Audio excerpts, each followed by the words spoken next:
saludo al maestro Francisco Paco Cruz, autor de 2 libros que le voy a recomendar, sobre todo estos últimos 2 libros de Paco, Las Damas del Poder, que es uno de los libros, si no es que el libro más vendido en estos momentos en librerías y tiendas de autoservicio, Las Damas del Poder, sobre las primeras damas, las últimas 10 primeras damas, si recuerdo bien, y García Luna, El Señor de la Muerte, sobre el superpolicía en tiempos de Felipe Calderón. Larga trayectoria del maestro Paco Cruz y orgullosamente miembro de esta familia sin censura. Querido Paco, ¿cómo estás? Te saludo con mucho gusto, te abrazo. Vicente, ¿cómo estás? Buenas tardes. Mira, nada más antes de que entremos a los temas, sí tiene razón Gerardo Fernández Noroña. Marcelo Ebrard está en un pedestal de la soberbia, está desesperado, se ve claramente, este mensaje es tramposo también, es chantajista y es manipulador. Yo ya renuncié por el presidente, ahora me tienen que apoyar. No, espérate, no lo dijo así, pero dijo, yo ya renuncié, ya acepté alguna vez los resultados de una encuesta, esta es otra. Y sí, invisibilizar al resto de los compañeros es un acto de prepotencia absoluta. Eh, está desesperado. Esto es un acto que muestra que se siente abajo en las encuestas y es un acto para desestabilizar o para chantajear. Entonces hay que interpretarlo así, hay que interpretarlo como lo que es, como lo que está señalando con sus encuestas propias. ¿De dónde lo sacó? Ya solo lo sabrá, y algunas que dan a conocer periódicos de la Ciudad de México son totalmente diferentes, pero para mí es un acto de desesperación, Vicente, de soberbia. Es un tipo chantajista. Yo lo he señalado, a mí en lo personal, yo digo, le conozco casos de corrupción desde que era secretario de gobierno en la administración de Manuel Camacho Solís en la Ciudad de México. Ay, mi querido Paco, vamos a entrarle a este también, que es un tema sabroso. Ayer hasta le contesté en redes sociales a Meco, digo, a Marco Cortés, al presidente nacional del PAN, con el anuncio que hacía Marco Cortés. Es que además son sinvergüenzas. Me da mucho gusto informar que Francisco García Cabeza de Vaca, solo como contexto para la gente que nos está viendo, el exgobernador panista de Tamaulipas, ha aceptado encabezar la mesa de expertos del Frente Amplio por México en materia de seguridad, con la certeza de que dará sus mejores aportaciones para lograr un México en paz y con tranquilidad. El personaje que está prófugo o escondido, el personaje que fue desaforado pero que fue rescatado en el Congreso que él controlaba en Tamaulipas, el personaje señalado de incluso vínculos con el crimen organizado. Por eso ayer le escupí desde el fondo de mi corazón a Marco Cortés, pues mejor pídanle asesoría a Genaro García Luna y a ese sí no le tienen que pagar porque está en el bote. ¿Qué es este cochinero, mi querido Paco, que evidencia la putrefacción de esta oposición que está dispuesta a esto, a darle a Cabeza de Vaca ese encargo en materia de seguridad? No, parece chiste, pero no lo es, Paco. No, Vicente, fíjate, tiene razón, no es un chiste y sí muestra los sinvergüenzas que son en el PAN, pero también en el PRI, porque ellos ya lo dio a conocer Alejandro Moreno Cárdenas, el líder nacional priista, también son sinvergüenzas, son descarados y de pronto se les olvida que tenemos memoria. Mira ese nombramiento para que coordine el proyecto de seguridad pública del futuro candidato o candidata presidencial de la oposición. De veras, debía no solo espantarnos, sino horrorizarnos. Cabeza de Vaca permitió, como gobernador de Tamaulipas, permitió operar abiertamente al cártel del Golfo, a los Zetas y al cártel del Noreste, a través de al menos 10 células el primero y 2 del segundo. Permitió que se disputaran el territorio estatal y con el GOPES, con el Grupo de Reacción Especial que creó su propia organización criminal, Así operaba el grupo de operaciones especiales, conocido como digo, GOPES de la Policía Estatal. Mira, fue una policía élite de 150 elementos que solo respondía al gobernador García Cabeza de Vaca y controlaba, porque eso está probado, demostrado y todo. Controlaba la extorsión o cobro de piso, el secuestro y la venta y distribución de drogas. Capacitados en Estados Unidos, los GOPES se convirtieron de inmediato en un grupo policial especializado en el terror, la persecución, el hostigamiento y el espionaje político ilegal, además de involucrarse en el crimen organizado, ejecución y desaparición de personas. Eh, Fueron primero acusados de asesinar a 8 personas en Nuevo Laredo en septiembre de 2020, pero en agosto de 2019, un año después, en 2020, García Cabeza de Vaca montó una escena para exponerlos como el medio para hacer valer el uso legítimo de la fuerza. Y al mando de Félix Arturo Rodríguez, que fue en una época director de algo que se llamaba Centro de Análisis, Información y Estudios de Tamaulipas, no otra cosa sino un centro estatal de espionaje político. Los elementos del GOPE sumaron acusaciones de abuso de autoridad, exceso en el uso de la fuerza, secuestros, homicidios. Aquel 2020, cuando los presentó García Cabeza de Vaca, precisó, él lo dio a conocer, que el GOPES era un grupo élite que tenía como objetivo cumplir misiones especiales en materia de seguridad y combatir con mayor efectividad a grupos de la delincuencia organizada, pero resulta que entrenados en Estados Unidos terminaron coludiéndose con la delincuencia organizada y tenían, a través de sus 2 bases, porque se les comprobó en Reynosa y en Ciudad Victoria, tenían 3 helicópteros especiales y con cámaras térmicas a bordo, con los que hacían trabajo para los cárteles, así que usaba García Cabeza de Vaca al GOPES para involucrarse incluso en masacres. Recuerdo todavía la del 22 de enero de 2021, cuando ejecutaron a 19 personas, en su mayoría guatemaltecos, en Camargo. Como senador, mira, eso es como gobernador, como senador, recuerda, pertenecía a la Comisión de Energía cuando se aprobó por medios fraudulentos, lo sabemos y ya está aprobado, la reforma. Recibió sobornos, y eso está claro ahí señalado, de Emilio Lozoya Austin, de Miguel Ángel Osorio Chong, en esa época secretario de Gobernación, y del presidente Enrique Peña Nieto.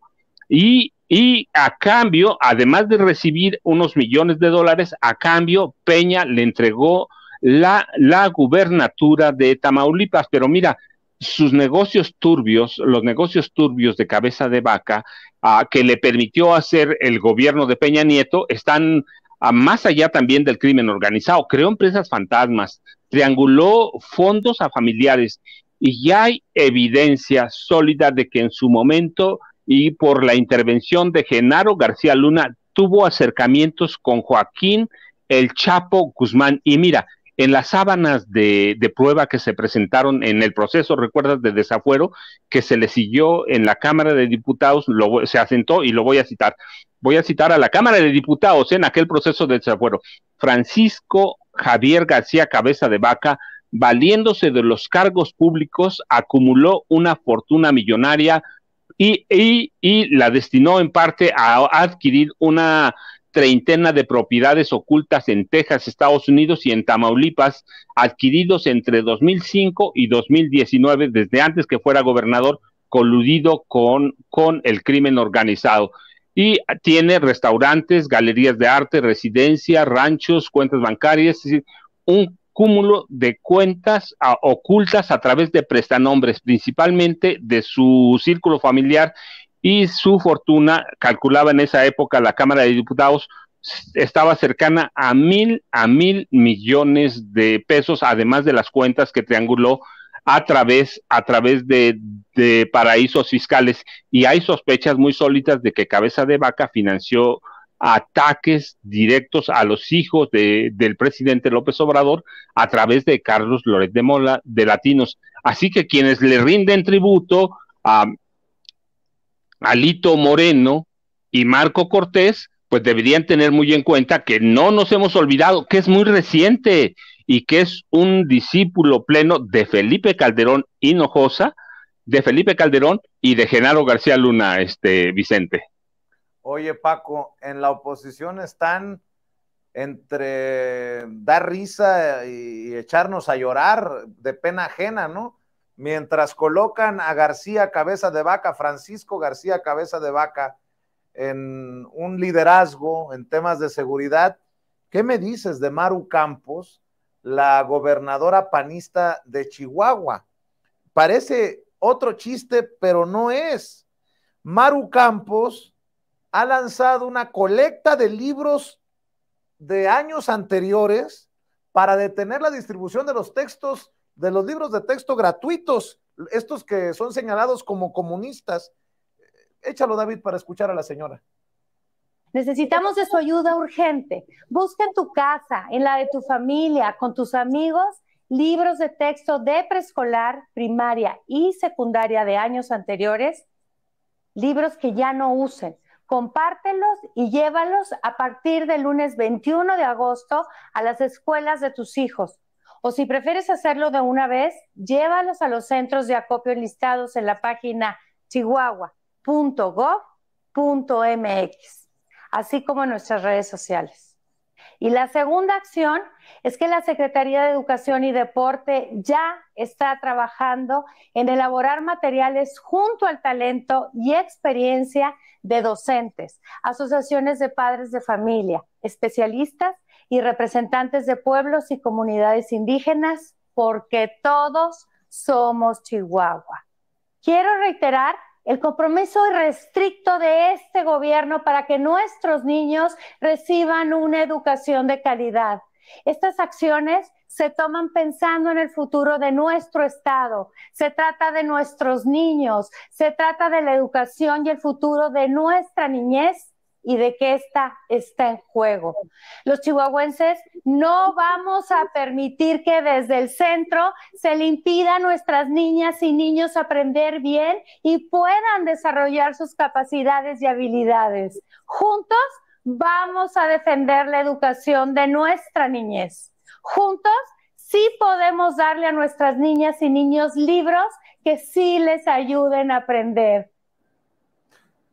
Bueno, en el hipotético caso que la boca se me haga chicharrón, que gane la oposición, ya tenemos secretario de Seguridad Pública y Protección Ciudadana con Cabeza de Vaca y secretaria de Educación Pública con Maru Campos. Nótese mi sarcasmo, Paco. Así la oposición, y ahora hay que decirlo, con muchas bajas en el camino, en un corto camino. La última baja, la de Enrique de la Madrid, el hijo de Miguel de la Madrid Hurtado, y del otro lado las mismas corcholatas, con todos los bemoles que le veamos a algunos o alguna, cada quien opina de acuerdo a su simpatía, pero no ha habido bajas en la coalición Juntos Haremos Historia, contrario a lo que está ocurriendo en la oposición, Paco.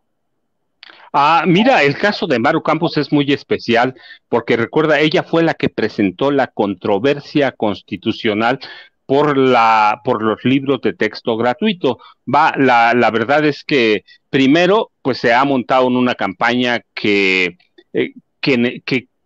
quiere llamar la atención. Segundo, bueno, ya está la controversia, le toca dirimir a la Corte. Yo lo que me pregunto, supongamos, no lo va a hacer, pero supongamos que lo hiciera el presidente, recuerda, lanzó ayer el reto a la Suprema Corte de Justicia de la Nación. Es un tema que compete literalmente al gobierno federal, pero supongamos que lo hiciera, que la Suprema Corte de Justicia de la Nación dijera, en Chihuahua no se van a repartir los libros de educación básica. Eso sería una desgracia, no para Chihuahua, para todo el país, pero en especial para Chihuahua. ¿Por qué? Porque va a privar a los hijos de los chihuahuenses de educación, y los quiere meter y mantener en el viejo sistema que favorecían el PRI, que favorecía al PAN, el sistema por competencias. Es decir, hay una guerra política más que por la educación. ¿Qué va a pasar? Bueno, ahí la Suprema Corte de Justicia tiene la nación, pero supongamos que se la diera, Vicente, digo yo, ¿qué va a pasar después? Salirse del pacto fiscal, crear un Estado independiente. Mira, la ministra presidenta de la Suprema Corte de Justicia de la Nación, Norma Piña Hernández, o Norma Lucía Piña Hernández, como dicen, como se llama, está tan soberbia, tan subida en un tabique, que es capaz de así, pero de hacer cualquier cosa. Pero esto te muestra la desesperación de la oposición de buscar cada flanco en el que puedan meterle piedras a la administración del presidente López Obrador. ¿Lo van a poder hacer? No, mira, pero debemos esperar que en los próximos meses esto se endurezca verdaderamente. Lo de Cabeza de Vaca no tiene nombre, ¿eh? Lo de Maru Campos con los libros de educación básica tampoco tiene nombre, pero es desesperación, como dices tú bien. Todos sus precandidatos se están bajando, están quedando fuera. Hay imágenes muy sólidas de que Xóchitl está sola, no hay nadie que la acompañe, pero se van a montar en algunas narrativas. Pero esto que está pasando con Maru Campos, lo que está pasando con Francisco Javier García Cabeza de Vaca, con Alito Moreno, con Marco Cortés, se va a endurecer a partir de septiembre, Vicente, y debemos acostumbrarnos y debemos esperar que el presidente, como lo ha hecho en los últimos, desde que tomó posesión el 1 de diciembre de 2018, le dé la vuelta al asunto, sepa atenderlo, va a acabar por doblegar, y no se trata de doblegar, lo digo en el sentido político, a personajes como Maru Campos, y nosotros pues vamos a tener que entender bien a qué están jugando, qué clase de país quiere la oposición. Pues quieren a otro García Luna. Estaban muy contentos con las negociaciones con el crimen organizado. Yo te decía, en la administración de Cabeza de Vaca,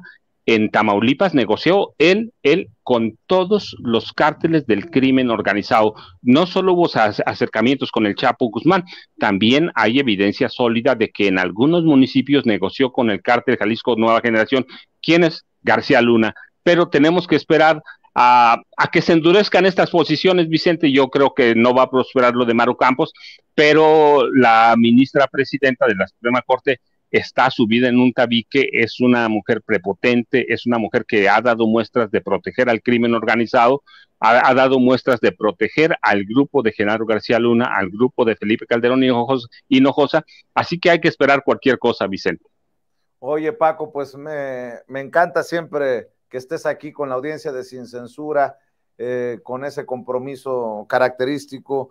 Te agradezco siempre que le pones el pecho también a la situación en las noches, en Sin Censura Nocturno. Te agradezco en el alma y le agradezco a las personas que ya me mandan las fotos. Ya me llegó las damas del poder, ya me llegó García Luna, el señor de la muerte. Sigamos apoyando al maestro Paco Cruz, porque de esta manera también se animan las editoras, las editoriales, a seguir publicándole sus trabajos al maestro Paco Cruz, pues del tamaño del éxito de sus libros, del tamaño del respaldo que pueda seguir teniendo el trabajo de investigación del querido Paco. También, Paco, hay que pedirle a la gente que te siga en redes sociales. No, Vicente, yo te agradezco mucho, de veras, al contrario, y ya sabes, yo, @Paco Cruz Jiménez en Twitter, Francisco Cruz Jiménez en Facebook. Nos vemos mañana, Vicente, a esta hora o antes, si pasan cosas. Así que ya sabes que ahí estoy al pendiente. Gracias, te mando un abrazo, el maestro Francisco Paco Cruz, hablando con nosotros sin censura. Y ya que estamos hablando